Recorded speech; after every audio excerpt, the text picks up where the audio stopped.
மாப்பிள்ளைங்கிற மரியாதை இல்லாம என்னைய பிடிச்சி தள்ளி விடுறாங்க மாமா. மாமா, ரேவதி வயித்துல வளர்ற கரு அழிச்சிட்டு வந்து நிக்கிறா. உங்களுக்கு தெரியுமா மாமா? மாமா, என்னையா மாமா அடிக்கிறீங்க? எனக்கு இவனை விடாதீங்க. இவன் தராதரம் பார்க்காம நம்ம வீட்டோட மாப்பிளைய வச்சிருந்தோம் இல்லங்க. இவன் நம்ம பொண்ணை அடிச்சு கொல்ல பாக்குறாங்க. இவனை அடிச்சு துரத்துங்க. மாமா, நான் எது தப்பு பண்ணல. மாமா, என்னையா மாமா? முதல்ல அவனை வெளியே தள்ளுங்க. மாமா, இங்க பாருமா. ரேவதி, ரேவதி, அம்மா ரேவதி. மாமா, என்னையா மாமா அடிக்கிறீங்க? மாமா, மாமா, மாமா, நான் உங்க காலு கீழே கிடக்கிற செருப்பு மாதிரி மாமா. என்னையே அடிக்கிறீங்க? நான் என்ன தப்பு பண்ண மாமா? என் காலுக்கு கீழே இருக்கிற செருப்புங்கிற எண்ணம் கொஞ்சமாச்சு இருந்துச்சுன்னா போலி பத்திரத்தை கொடுத்து என்ன ஏமாத்திருப்பியா? என்னடா முழிக்கிற? ஈசி போட்டு பார்த்ததுலதான் உன் லட்சம் தெரிஞ்சு போச்சு. ஏண்டா என் முன்னாடி கை கட்டி நின்று பேசவே பயப்படுற பில்டர் என்ன மானக்கேடா பேசிட்டு போறான். எல்லாம் உன்னால தானே. என்ன நெஞ்செழுத்த இருந்தா என்னை பத்தி தெரிஞ்சிருது போலி பத்திரத்தை கொடுத்து என்ன ஏமாத்திருப்பேன்.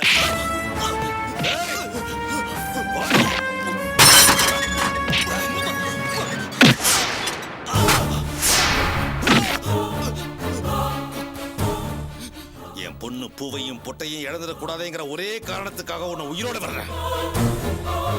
மறுபடியும் இந்த வீட்டு பக்கம் கால் எடுத்து வச்சு உடம்புல உயிர் இருக்காது. வருமா?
அப்பா, வாமா காவியா.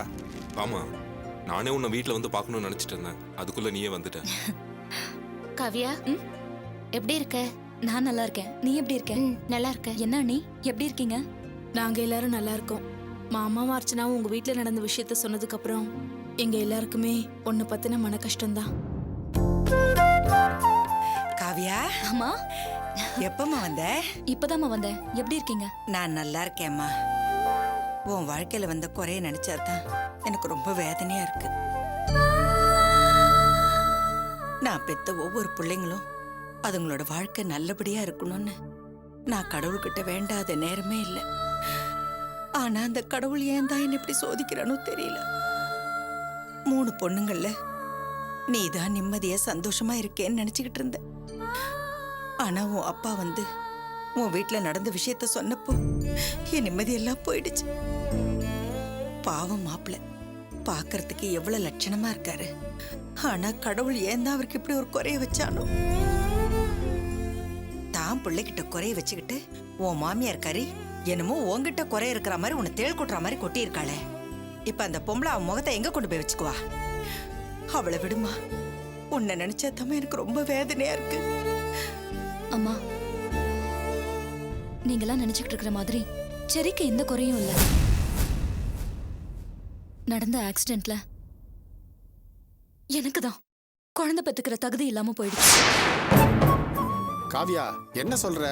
இதேதாம்மா அன்னைக்கு சொல்லும் போது மாப்பிள்ள அவகிட்ட எந்த குறையும் கிடையாது, குறை எங்கிட்ட தான் சொன்னாரு. இப்ப நீ வந்து குறை உங்ககிட்ட இருக்குன்னு சொல்லிட்டு இருக்க. இல்லப்பா, என்கிட்ட இருக்கிற குறை என் மாமியாருக்கு தெரிஞ்சா ஏற்கனவே என்ன கரிச்சு கொட்டிக்கிட்டு இருக்கிற மாமியார் என்ன அந்த வீட்லயே இருக்க விட மாட்டாங்கன்னு என் மேல இருக்கிற அக்கறையில பாசத்துல உங்க மாப்பிள்ள தான் கிட்ட குறை இருக்கிறதா போய் சொல்லிருக்காரு. அதான் சத்தியமான உண்மை. குறை அவர்கிட்ட இல்ல, என்கிட்ட தான்.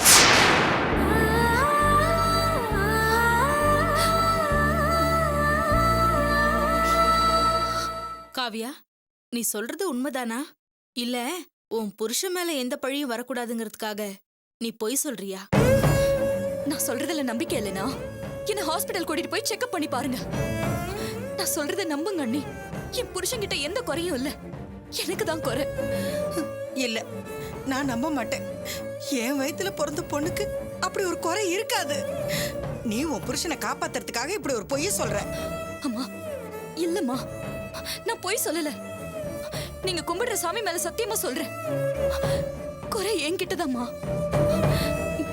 என்னால குழந்தை பெத்து தர முடியாது, டாக்டர்களே எதுவும் செய்ய முடியாதுன்னு கை விரிச்சிட்டாங்க. ஐயோ காவியா, ஐயோ காவியா,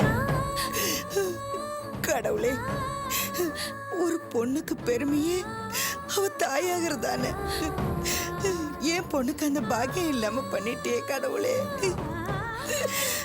வாழ போன இடத்துல அந்த குடும்பத்துக்கு ஒரு வாரிசு பெத்து கொடுக்க முடியாத நிலைமையை கொடுத்துட்டியே. இந்த குறைய நான் எப்படி தீர்க்க போறேன்? ஐயோ கடவுளே, கடவுளே.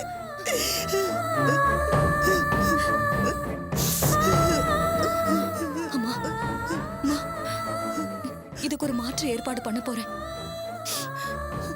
அதுக்கு தான் உங்ககிட்ட சம்மதம் வாங்கிட்டு போறதுக்காக வந்திருக்கேன். மாற்று ஏற்பாடு பண்ண போறியா? என்னம்மா செய்ய போற? என்ன கல்யாணம் பண்ண பாவத்துக்காக அந்த குடும்பத்துக்கு வாரிசு இல்லாம போயிடக்கூடாது. அதனால செரிக்கு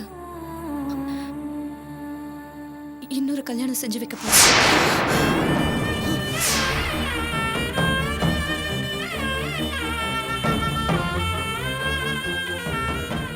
இன்னொரு கல்யாணம் பண்ணிக்கிறதுல செரிக்கு கொஞ்சம் கூட சம்மதம் இல்ல.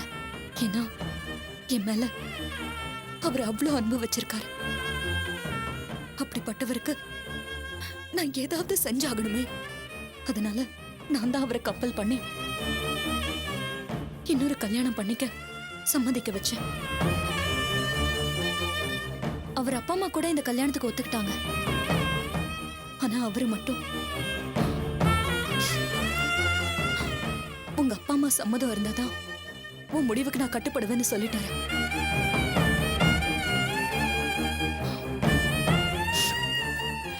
அதனால என் புருஷனுக்கு இன்னொரு கல்யாணம் பண்ண உங்ககிட்ட சம்மதம் வாங்கறதுக்காக தான் வந்திருக்கேன்.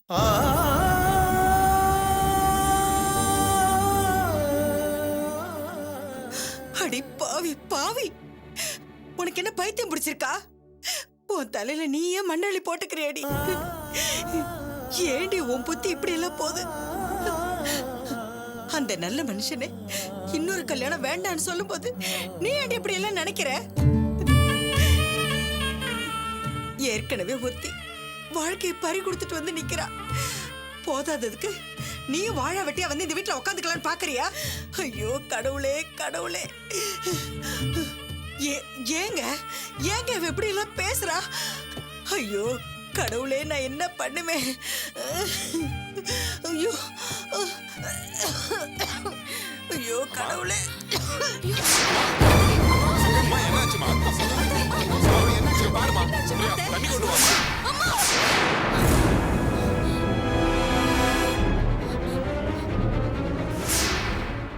My God. நான் எதுக்காக வந்திருக்கேங்கிற உண்மையை சொன்னா கண்டிப்பா இதுதான் நடக்கும். அப்போ உண்மையை மறைச்சுதான் அம்மா கிட்ட சம்மதம் வாங்கணும்.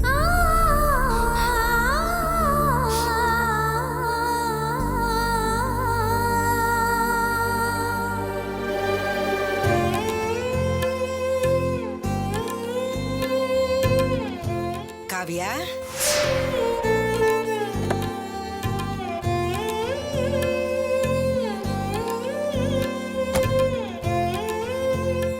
காவியா, என்னம்மா அது வீட்டுக்கு வந்துட்டு வண்டியிலே இருக்க? அது ஒண்ணும் இல்லம்மா, செரிய பத்தி நினைச்சு பார்த்தேன், மனசுக்கு கஷ்டமா இருந்தது. அதான். ஐயோ, மாப்பிளைக்கு என்ன ஏதாவது பிரச்சனையா? ஆமாம்மா, பிரச்சனை தான். அதை பத்தி பேசதான் இங்க வந்திருக்கேன். அத பேசலாம்னு வந்தேன்னு சொல்லிட்டு வாசல்ல நிக்கிற, உள்ள வா. வாம்மா. என்னங்க என்னங்க, என்ன? காவியா வந்திருக்காங்க. வா காவியா. ஏய் காவியா, எப்படி இருக்க? பிரியா, நான் நல்லா இருக்கேன். நீ எப்படி இருக்க? நான் நல்லா இருக்கேன். ஆமா, அண்ணா எங்க? ஆபீஸ்ல இருந்து வர நேரம் தான்மா, வந்துருவாங்க. நீ உட்காரு. ஆ, பிரியா, லைட்டா தலைவலிக்குது. காஃபி கொண்டு வரியா? ஆ சரி, கொண்டு வரேன். காவியா உட்காருமா.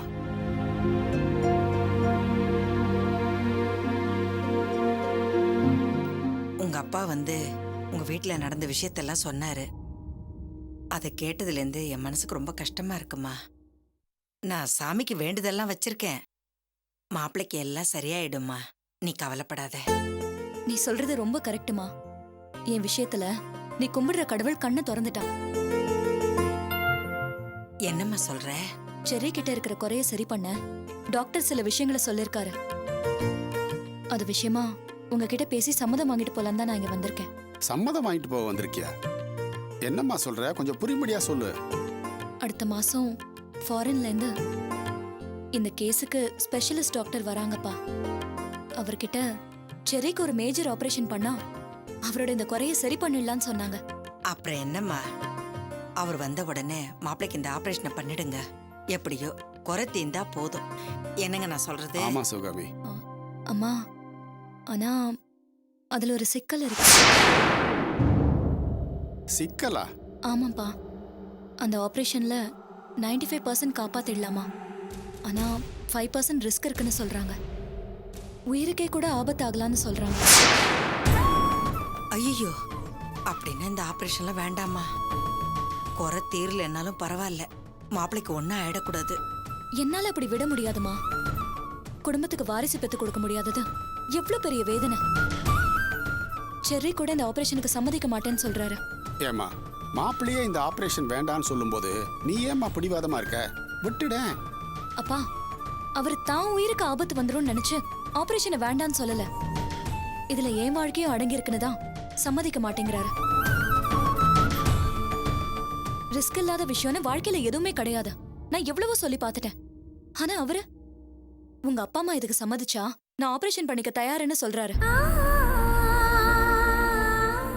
அதனாலதான் நான் உங்ககிட்ட பேசி சம்மதம் வாங்குறதுக்காக வந்திருக்கேன்.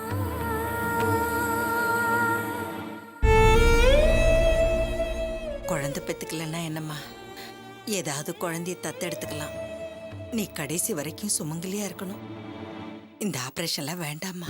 ஆமா காவியா, எனக்கும் உங்க அம்மா சொல்றதுதான் சரின்னு படுது. எதுக்கு இந்த விஷ பரீட்சை? இல்லப்பா, நான் ஒரு தடவைக்கு பல தடவை யோசிச்சு பார்த்துதான் இந்த முடிவுக்கே வந்திருக்கேன். ஆபரேஷன்ல 95% சரியாகிறதுக்கு வாய்ப்பு இருக்கு, பிரச்சனை எதுவும் இல்லைன்னு சொல்றாங்க. ஆனா 5% ரிஸ்க் இருக்குல்ல, அதை மறந்துட்டியே. நீங்களே இப்படி பயந்தா எப்படிப்பா? செர்ரி பயப்படுறது கூட என் ஃபியூச்சரை பத்தி தான், ஆபரேஷனை பத்தி இல்ல. நீங்க சம்மதம்னு சொன்னா இந்த ஆபரேஷனுக்கு அவரும் சம்மதிப்பாருப்பா. எங்களுக்கு இருக்கிற பெரிய குறை நிவர்த்தி ஆகும்பா. நீங்க 2 பேரும் மனசு வைங்க.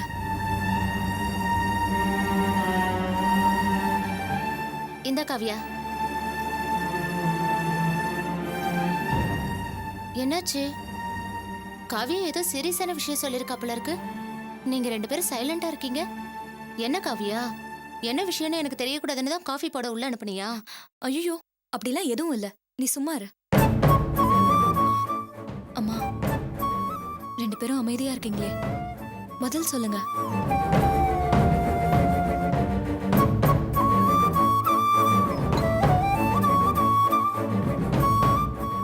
என்னம்மா சொல்றது? எங்களை தர்ம சங்கடமான நிலைமையில கொண்டு வந்து நிறுத்திட்டியே. நீங்க சம்மதம்னு சொன்னா என் லைஃப் பிரைட்டா இருக்கும்பா. என் ஃபியூச்சர் கண்டிப்பா நல்லா இருக்கும். அதனால நான் வீட்டுக்கு போய் அவர்கிட்ட நீங்க 2 பேரும் சம்மதம் சொல்லிட்டீங்கன்னு சொல்றேன். கண்டிப்பா அவர் ஃபோன் பண்ணுவாரு. அப்போ காவ்யா சொன்ன விஷயத்துல எங்களுக்கு சம்மதம், மேற்கொண்டு ஆக வேண்டியதை பாருங்கன்னு சொல்லுங்க. மத்ததை நான் பாத்துக்கிறேன்.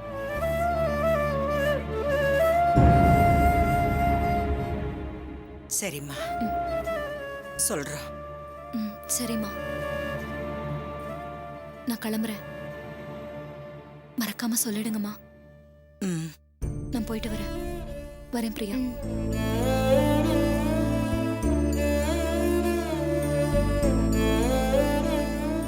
போயிட்டு வரேன். வரேன்ப்பா. உங்ககிட்ட சம்மதம் வாங்குறதுக்கு எனக்கு இப்படி ஒரு பொய்ய சொல்றது தவிர வேற வழி தெரியல. என்ன மன்னிச்சிடுங்க.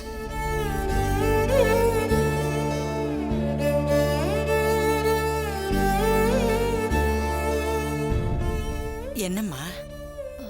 இல்ல ஒண்ணும் இல்லம்மா, வரேன்.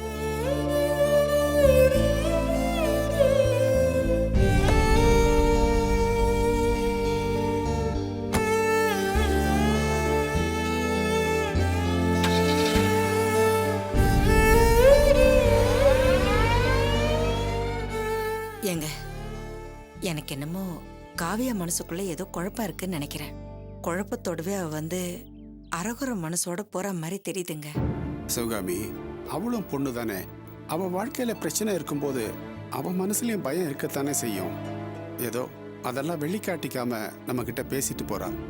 எப்படியோ எல்லாம் நல்லபடியா நடந்தா சரி. வா.